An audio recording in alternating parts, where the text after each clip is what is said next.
Hello and welcome to today's lesson where we're looking at the ADKAR Change Management Model. Now, whether you're an individual trying to lose weight or learn a language, or a large 10,000 person organization looking to transform itself, successful change is a hard thing to do. But understanding and using the ADKAR Change Management Model can give you a greater chance of making your change successful. Now, the model came about by analysing both successful and unsuccessful change within hundreds of organisations over several years. And it was developed by a guy called Jeff Hyatt in the 1990s. The model is different from other change management models because it focuses on guiding change at the individual level. Now, in contrast to that, most change models drive change at the organisational level. Now, it focuses on the individual because even if you're trying to transform a large organization, successful change occurs only when each individual within the organization is able to change. In a nutshell, for an organization to change, the people within that organization must change.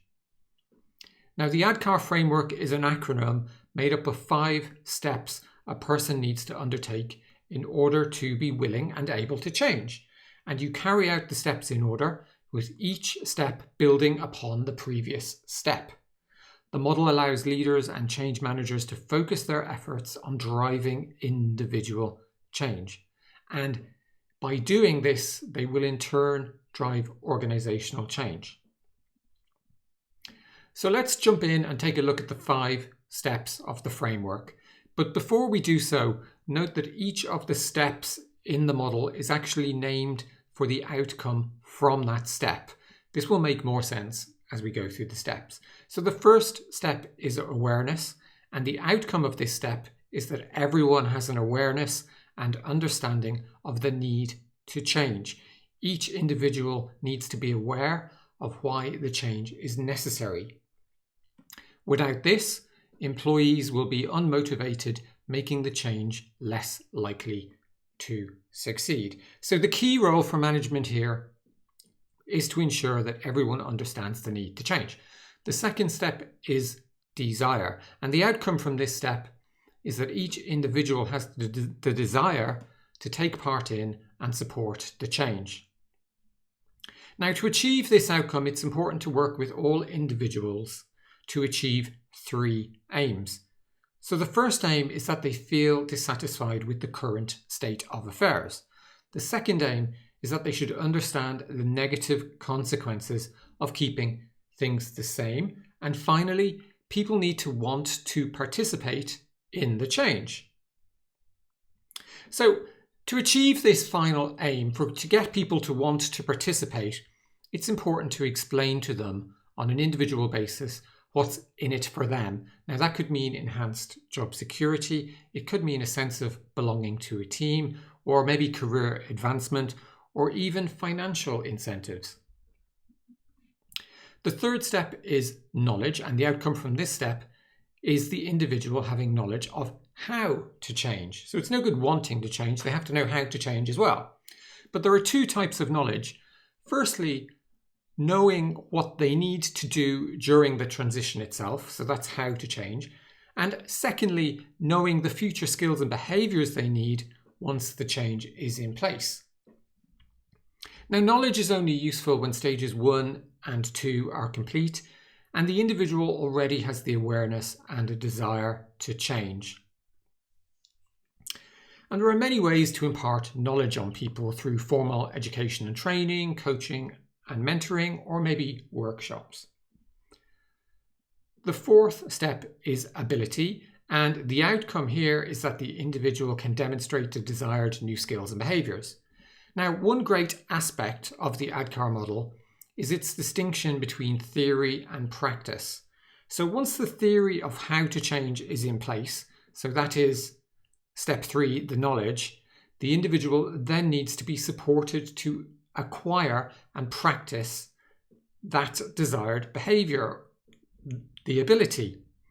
Now, ways management can support new working methods include training and providing access to any resources employees need to build their ability. The final step is reinforcement, and the outcome here is that the new change and any new behaviours are reinforced within each individual. So to sustain change, we don't want individuals reverting to their old ways of doing things.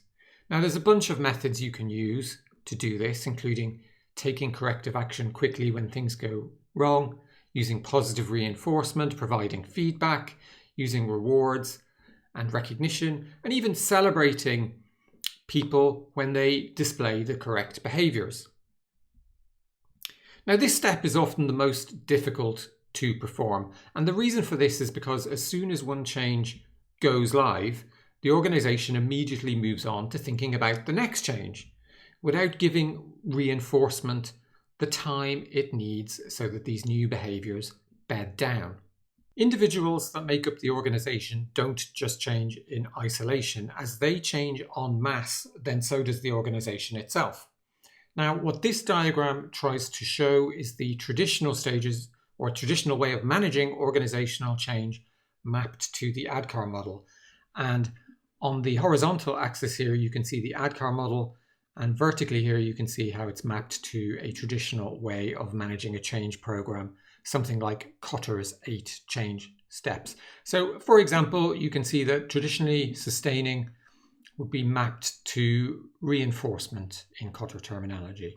Now, there are some advantages and disadvantages that you should be aware of with the ADKAR model. So in terms of advantages, then it focuses on outcomes rather than tasks.